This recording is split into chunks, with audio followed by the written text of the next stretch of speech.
Nothing? Oh shit! Wow. Okay. Cool. I got one. I'm just kidding, balls. What?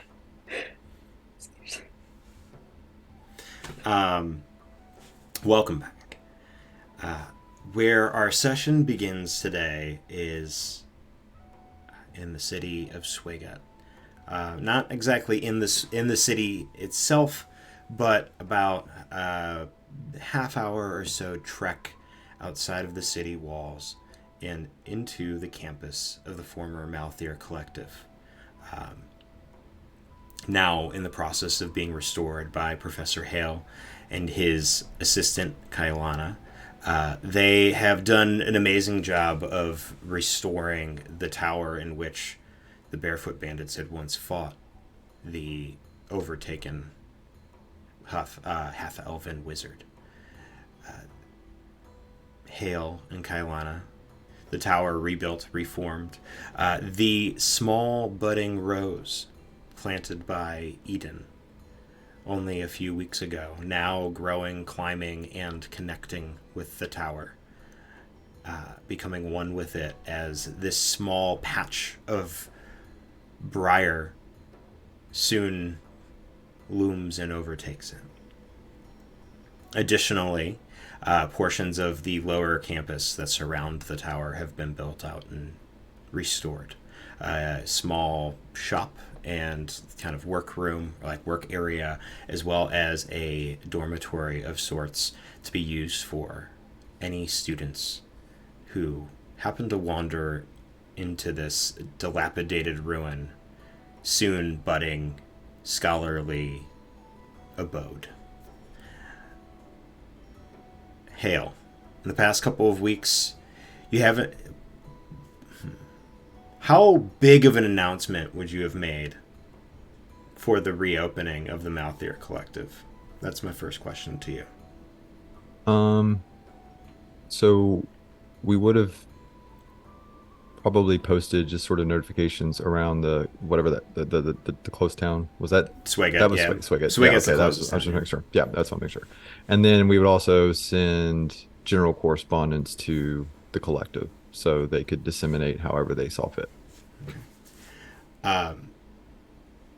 Hale, you gain a number of students over the first couple of weeks. Some come see that you haven't finished any sort of dormitories and leave within the first couple of days. Aura is almost a constant nag to you as he wishes to learn anything arcane, and since being more accepting to him with the other Barefoot Bandits, have has grown fond of being in a place that's just ripe with arcane energy. But the most important of these new pupils of yours are the three that you see, the only three who remain in your class, outside of Aura, who is taking up several seats and multiple forms, as he has several copies of himself taking notes of every word you say. But as we pan into this scene, this small lecture space, what would you be teaching? What lesson would you be finalizing? Great question. It's good, solid question. So with the fact that this is the first week, it's more of it's less of like a structured like syllabus style teaching, and it's more of a gauge of each individual's personal capabilities. So it would have been more practical in the beginning, and so what you would see is Hale in this form is very clean, uh, very nice shaped beard, shoulder length hair, muted color robes, and round spectacles with green eyes. And he tends to be very harsh the first week, which may be a reason why some of them didn't stay. But it's more just so I can get a better gauge on the people before me. So the last day would be more of a conversational type thing, where I would just kind of speak to the class about sort of my own dealings with magic, and then also try to peer or gain insight into their motivations. Okay. As you are sitting, or as you are standing and talking to these students, you see three before you that stand out. I know we mentioned names and what you're playing, but how do they present themselves? What do they look like? We'll start. We'll go in reverse order, and we'll start with Taryn. So Icarus is like 2.5 to 3 feet. Like, honestly, if you ask Icarus, they would tell you they're 3 feet tall, but it is closer to the 2.5 mark. They're very small, kind of puny for a goblin. Like, there might be something else in there, but you're not really sure.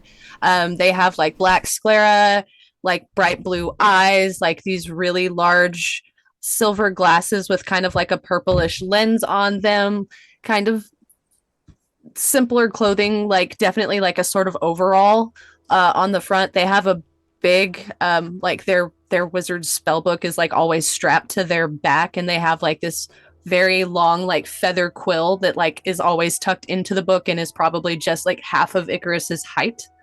um they have kind of like a sage green, muted green like skin color, shaggy white like little mop top, very large ears even for like a goblin, and especially for like their size. Icarus is kind of like they're a little large. Typically barefoot, but at this point like received some sort of criticism early in the week, and you can tell has like thrown together some sort of like leather moccasin, because they received some sort of critique early in the week. And they have them on, and you can tell like they uncomfortably fidget with them in their seat as they kick, because there's no way they can touch the ground. Professor Hale, how would you gauge or assess Icarus's knowledge, or I guess drive to be here on campus? So one of the things, and actually we can start with that, and then I'll just, if we want, we can just kind of continue just on. segue straight through. So basically, I will be standing before the class and essentially tell them, you know, first off, congratulations on making it to the end of the first week. That is significantly more than most people have encountered so far. So congrats. But just so you know, it only gets quite a bit tougher from here. And I wanted to wrap up this week by saying that we've really only began to dip our butts, no, toes, our toes into the waters of the arcane. And what I want to know, and we can start with you, Icarus. One, what do you hope to gain from studying here? And two, what do you think the most important aspect of studying the arcane is? Well, obviously, since I came here, I want knowledge is like the greatest pursuit. I told you that actually like a week ago. When I first got here, we had a very in-depth conversation about how my greatest pursuit is knowledge. Specifically, my interests lie very much in the cosmos and in space and time and exploration in that facet, because I believe most of the potential that we have is in mastering the magics that can manipulate and move the cosmos, because we could, in theory, if we master these things, and Icarus will begin to like drone on over like theories of space-time and manipulating that to travel through the cosmos to see new worlds. It's okay. I understand. And what do you think the most important aspect on a personal level is to achieve that goal? Dedication.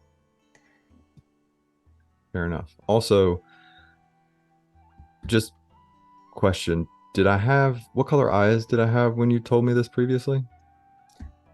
They were kind of like red, and you were kind of grouchy. Yeah, that wasn't me.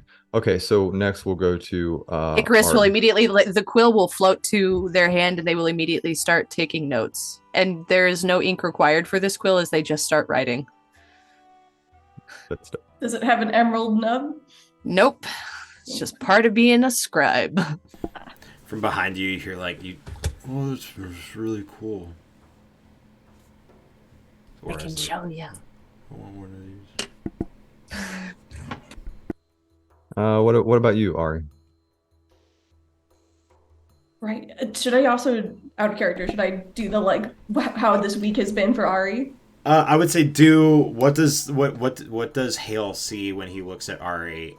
What has this week been for Ari? And then answer Hale's questions as well. So Ari is like an early 20s something human woman. She dresses very colorfully. And are you so happy that somebody else is playing a human? Favorite student. Well, we'll see.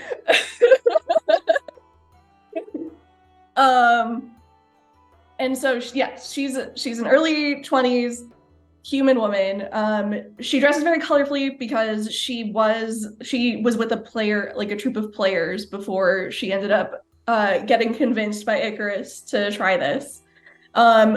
She usually tries to keep a very pleasant disposition, especially around people she doesn't know. So I think you probably assumed over the course of the week that I'd crack pretty easily because she comes off a little soft, but the more you push, the more you find that she really hates being defeated.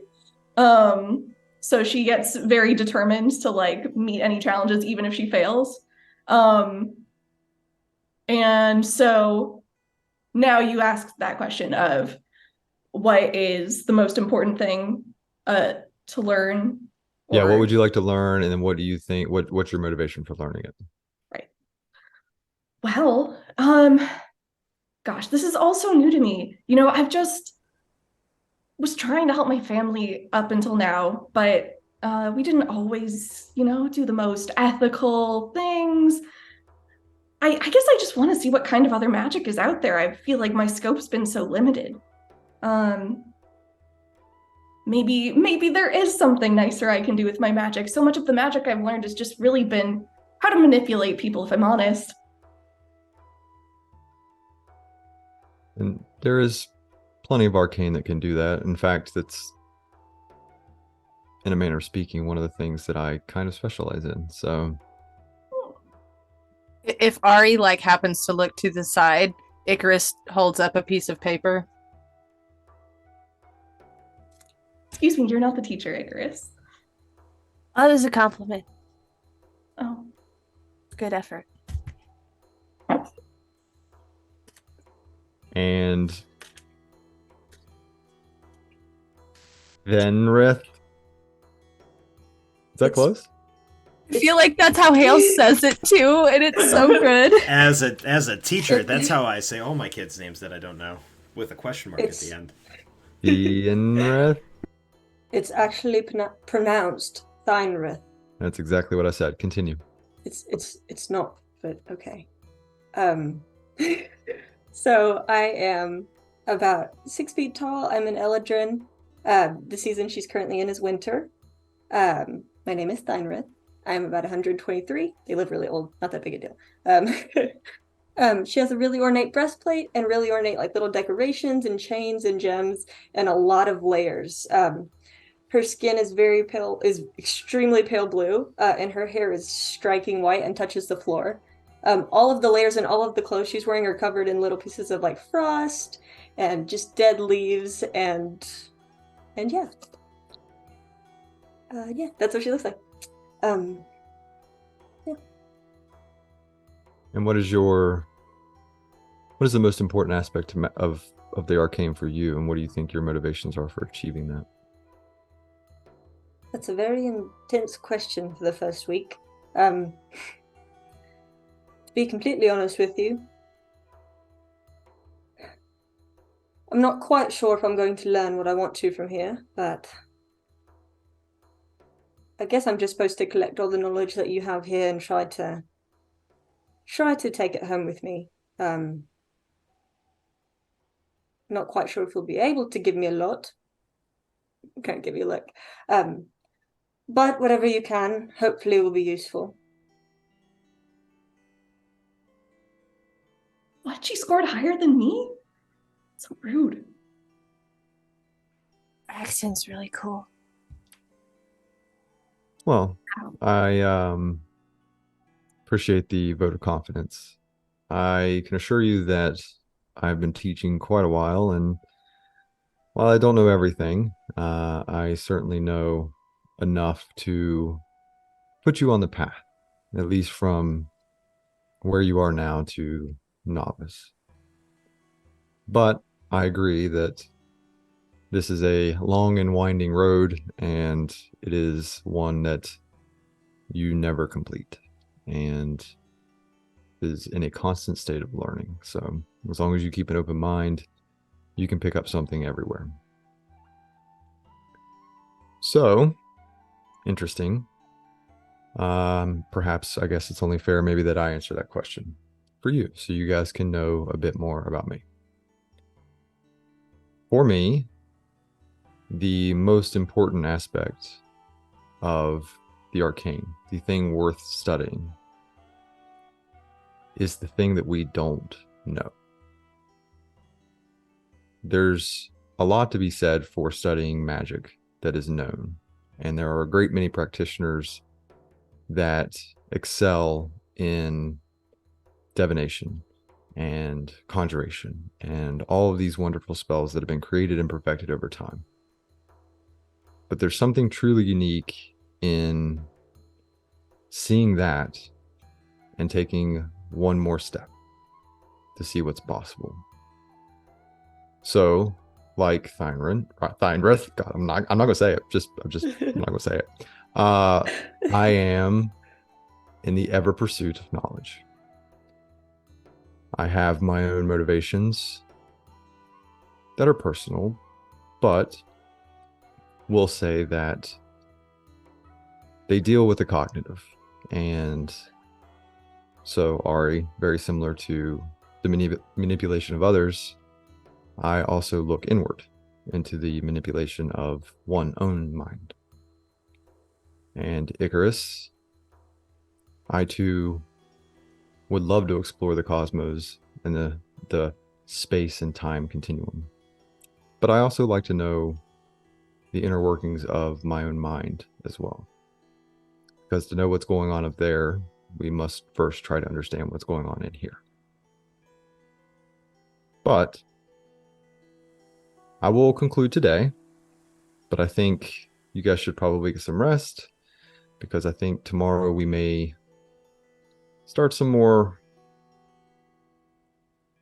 intense application of practical magic so that we can study that which we already know, because we must perfect that first, and then we see where it takes us.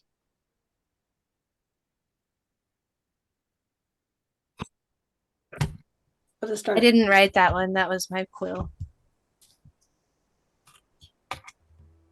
Very nice. So- And I'm going to start loading up all of my stuff.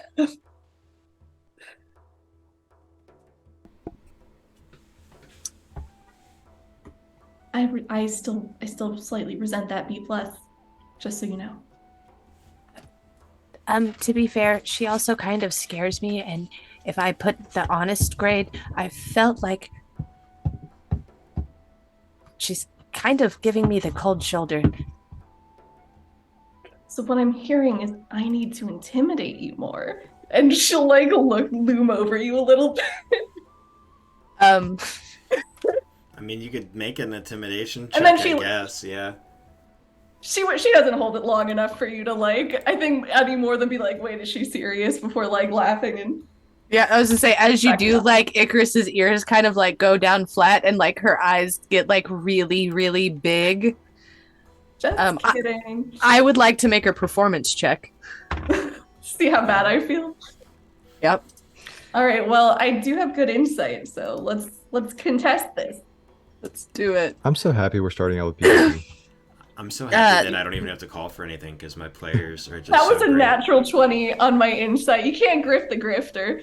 No, that was only an 8. So like it becomes very obvious, like as you look, Icarus's arm is behind their back and they are clearly pinching themselves, and like one eye is twitching as they are clearly trying to cry. Don't worry, we can work on your acting skills. And she'll like lean down to pat your head. Real quick, I didn't ask this, but I'm assuming Hale would know. What type of magic does each one specialize in? I am a glamour bard. Order of Scribes. So it is all about the quill and the wizard book. Also, I'm slightly telepathic. Wait, I took the telepathy feat. Or not telepath. I took telekinetic. Sorry. I'm an Not about archfey warlock. You're what? An archfey warlock. Dope. So very, very fey. We're not used to that. Mhm. No, I legit. I just took because I always take telepathic, so it's like I want to try the other one. So Nice. psychic and things. Are you You're muted? muted. I am muted. That checks out though, 100%. Yeah. Aura specializes. Not that you care. Specializes Oop, no, I'm kidding. in conjuration magic.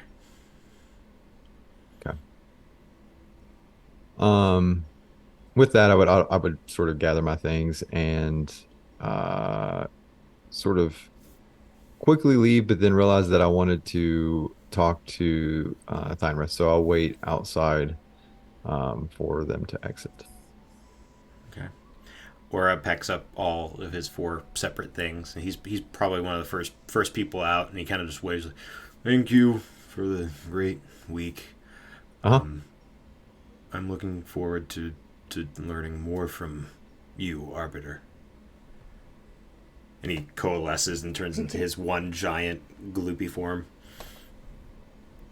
And strides. It has to be a more What efficient. is aura? Oh, Aura is an a big oobleck. red Sorry, oobleck. yeah. So he's a big red. So when he's sitting in class with you guys, each of the 4 people, your classmates, coalesce into one. These are like, they actually look like real people, right? They look as real as the rest of you. And then when class ends, they all just kind of get up and slowly start to merge. So you have like faces merging into faces and bodies merging into bodies until they form this giant like crimson with like different like opaque colors, just giant ooze that is Aura. Okay. Very intelligent ooze. I feel like they could absolutely get around more efficiently as 4 people. That this like the coalescing is just sounds like an extra step, and it also leaves a really gross mess on the floor. I mean, I also don't really want to see it if I'm honest. At least it looks really cool. It is. I mean, I guess it's subjective. No, yeah, that's really cool. He's really cool until he you get to know him a little bit more intimately. Kaiwana says as she's like walking out like down from the second story. Oh, is that an implication? Sure. Yes. What do you mean intimately? She looks over. I at read you, this in a you, book Hale, once. as you are gathering up. I better let that discussion be for the professor when the time comes. And We're all adults. I'm not usually quick on the uptake of these things, but I think I get it. I suppose I think I get it, but I also think I don't want to get it. So let's just move right along. His Icarus will just follow right along. just like, just this little like. Yeah, I guess, would we be staying at a tavern nearby since there's no dorms? Or no, so whatever? you guys have, there's a central tower at the top of this like more secure stone hill almost, with a Mhm. winding path that goes down. And where the path winds down, there's a small remnants of what used to be the campus that surround it. Currently, there are two buildings that are actively fully renovated. One of them being a dormitory of sorts, or at least a place for people to stay, where you guys all have rooms, as well as Kailana has her own space. And then the other place is like a workshop or an area for you guys to do like laboratory work without it actually being within the main tower in case anything goes wrong. As they're exiting, Hale will approach Kailana and the Ironwrath. Sure. Did I say it right? Yeah. Okay, cool. And you'll see now he's got a ponytail, sort of pulled his hair back, and he's got sort of light white blue eyes. Just a moment, if you would. I have a question for you. All of this here looks very not here, like Fae, maybe, I'm guessing. Is that too presumptuous? No, that's accurate. Perfect. I have a question for you. We are kind of looking into some stuff, things. I'm not great with words. Um, it's pretty. There's flowers. Could you, would you mind? I have a friend. Hold on, let me slow down. I have a friend who left a gift, and we want to know what it is. And we thought maybe their Fae, your Fae thing, maybe you know what it is, and maybe you can give some insight into it. Is that something you would be interested in or not? I mean, it's fine. It's whatever you want. I can try. Not quite sure if I'll be able to tell you or not. Just whatever. Yeah, just whatever emotion it brings. It would be great. We're a little lost. Okay, where is it? Follow me, and I will sort of walk outside. You walk outside and then immediately hang, like the doors overlook the campus and out towards Swagat, so you can see Swagat off in the distance. Immediately to your left, you can see a small shrub, maybe no bigger than maybe about 2 or 3 feet high. But that's not the impressive part. From where that shrub stems, almost from coming from like underneath and behind it, curling up and around, almost in like an ivy patch kind of way, are these combinations of interconnecting, like roses, almost like a combination of roses and vines, briar and bramble that wind their way along the side of the tower, very subtly at first, and then as you continue to move around the tower up toward the back of it, it's full, like spreading like wildfire. Different points of these patches of vines, you can see small roses beginning to bloom from them. Very, very, very small, not quite full or fully budded yet, but the inklings of something that were to bloom soon. All right. Given my background, would I Ta-da. happen to recognize this? Go ahead and give me either nature or arcana. And do bear in mind, you have a D20 bonus for advantage because I was nice. Okay, make it visual.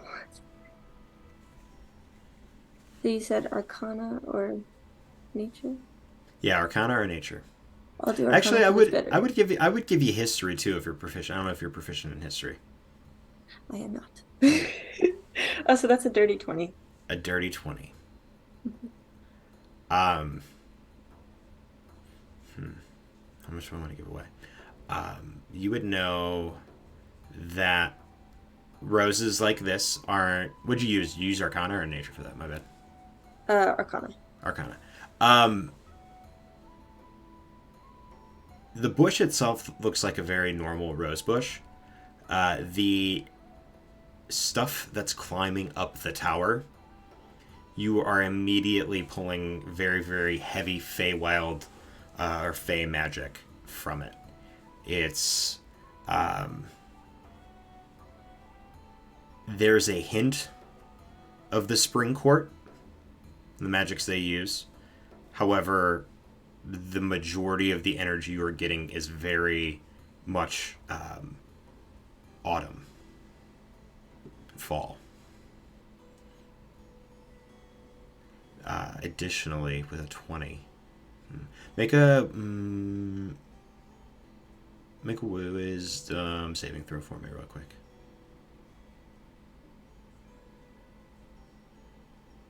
That's 15. 15. You have a sense you're in the right direction. You're looking at something that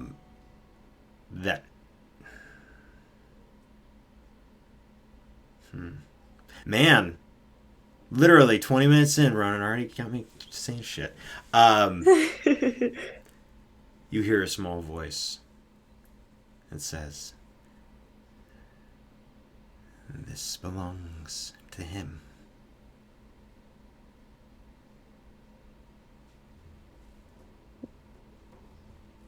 You know.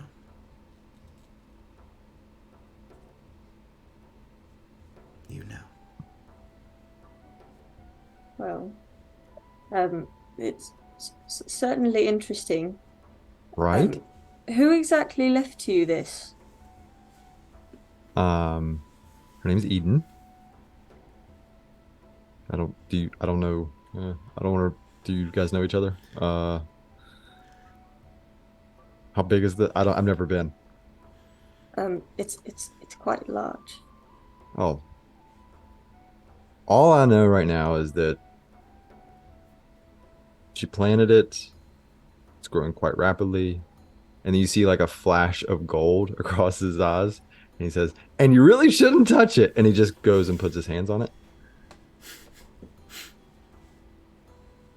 Okay, are your eyes all right? It goes back to sort of that light blue. Yeah, yes. Don't worry about us. Hale, roll a d20 for me real quick. Just a straight d20. A natural 20. Oh, great. Roll a d6 for me. Oh no. That's not what I wanted to hear. I wanted to hear good job, Ronan. 2. 2. You watch as you touch it. From the center of it, it like rumbles and like the bush. Are you touching the bush or are you touching like the bramble and ivy on the side of the wall? I literally would. What? You want me to roll? I literally just grabbed. I wasn't paying any attention or anything. So probably a little bit of both. Okay, so you grab a bit of the bramble, grab a bit of the bush. The bush starts to rumble and shake. It grows about an additional, like half a foot. And you watch as the top starts to separate a little. And you watch as this quadrupedal form starts to step out of the bush. You see nothing but spikes and thorny bits sticking up around its hide and the back. Its eye is this dark, milky, like combination of like that milky gray. And these like 3 different tongues that are just like look almost like roots extending from its mouth. And I need you all to roll initiative really quick. Ronan's first natural 20 and like anything ever, and it's for combat. Initiative, that's a 16. Great. All right. Shit, I gotta roll for this thing. I'm really happy that we came back to the house just to relax. It's been a really stressful week, and I just don't know if Oh shit, you I two can went to handle it that. anymore. Yeah, we just went up to our room in the tower, right? It's me, her, and Kaliana. Yep. Oh, and Hang on real quick, Kalana. I mean, maybe we just hear some rumbling outside the window. I would say, yeah, because you guys are close enough. That building would We all be. would have walked out. I mean, we walked out at the same time. Yeah, so. you guys all walked out at the same time. So, like, if you guys kept going, you guys would have been, like, probably closer to the bottom rather than quite at the room yet. So we'll come in at, like, round 2. Yeah, You know, roll it'll be initiative fun. for me now, just for sake, all intents and purposes. Okay. Anything higher, 15 to 20. Yeah, 16. 21. Did you? Dang. No, you said a 3. Did you really get a 21? Yeah, I'm war mage. I got +5 to my initiative. Oh shoot. I had a 16. Pale 16. All right, so then this I got thing. it. What'd you get? 15. 15. Cool. Dirty 20. Ooh. Wow, you all really rolled really well. I did roll very well. Icarus. Kailana's in the back. Cool. All right. So Hale, you see this thing like literally the switch. This is all happening like as you're turning around and switching back. So whoever you are now is whoever you are.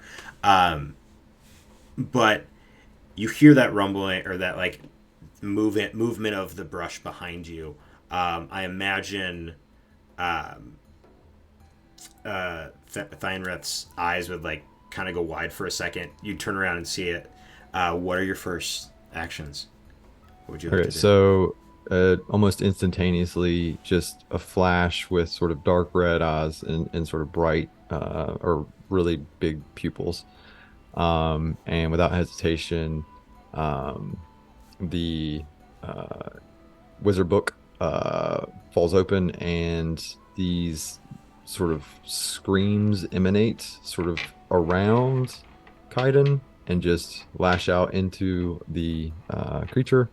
And I'll cast Kaiden's Curse, which is a wisdom save. Wisdom save. Here we go. That's a 7. Oh my gosh. It works. So it is incapacitated, and at the end of each of its turns, it takes 1d12 psychic What? damage. Yep. How dare you do that right off the bat? I literally have cast that thing like 40 times. That's the first time it's worked. Incapacitated creature can't take action. Oh my god. Yuck. All right, cool. So you watch as it steps out. It's not even like the back, like its hind legs aren't even fully out of this bush yet, and it just immediately like freezes and locks in place. You can still see its eyes trained and moving from person to person to person from each of you, but it looks like it's almost frozen and locked up. And I'll just yell out, "Today's training has begun." What? Which, being toward the bottom of the hill, you're not that far and can hear Hale's voice from above. Would you say I'm within 120 feet? Yeah. Cool. Cool. Okay, so it's this thing's turn. It doesn't have any actions or reactions, and it doesn't have any bonus actions. So I get to make it at the end of my turn, or it just takes damage? Yeah, you take 1d12 and then you get to roll again. All right. So 3. Here we go. I'm back, baby. I rolled a 17. Yep. You're free. Hey, I'm back. Listen, that's fine. That's a free turn that you got on it. That's true. Cool. I imagine. Are you staying where you're at, or would you have stepped back? No, if I was incapacitated when I yelled that, I would be traveling back sort of towards the hill. Sort of back towards where Thynreth is. Perfect. So maybe 15, 20 feet away. Cool. Yeah, that works. Yeah, there's enough space there. I don't want to leave her there. And it's I'm her all professor. and it's all open ground too. So you back up and you're just kind of like, all right, cool. I'm gonna take notes, see what you Yep. do. Thynreth, your turn. Yes. All right. What would you like to do? It's a very good question. Maybe about 10 or 15 feet from you at this point. Okay. About how far am I from it? About 10. Yeah, I'd say about 10 or 15 feet. You're not very far. In that case,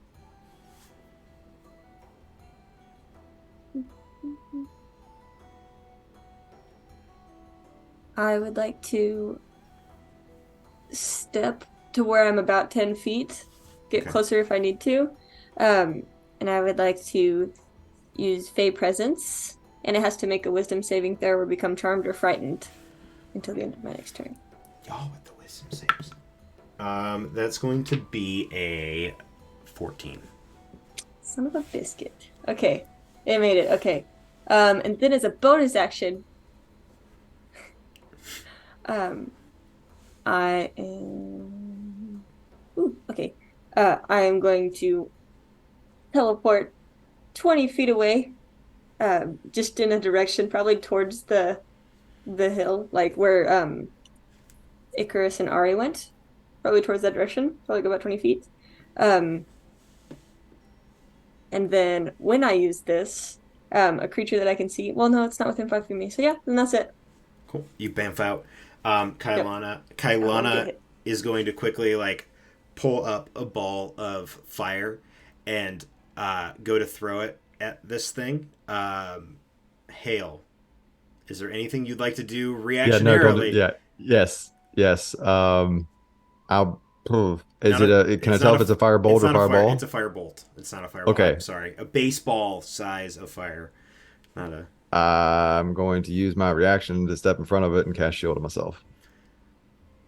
All right.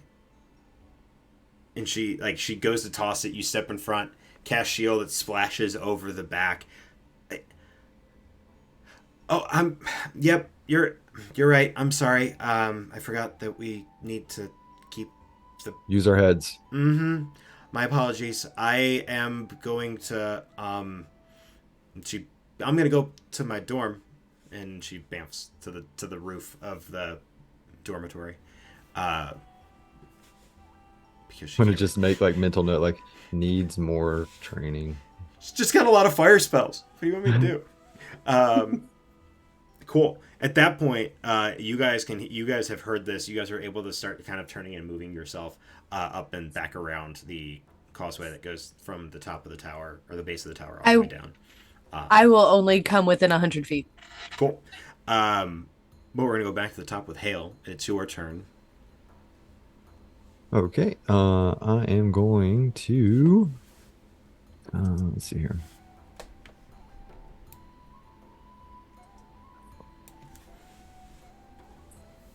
Same way. I get so many Wait. spells. What do I do? I know. It's like jumping 3 levels is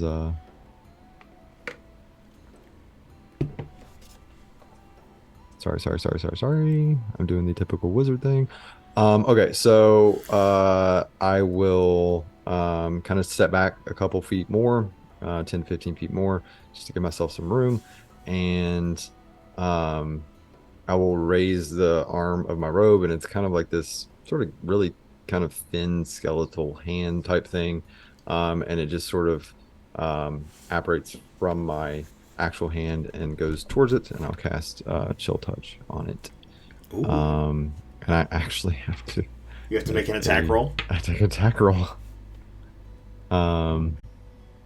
19 to hit. And 19 will hit, surprisingly.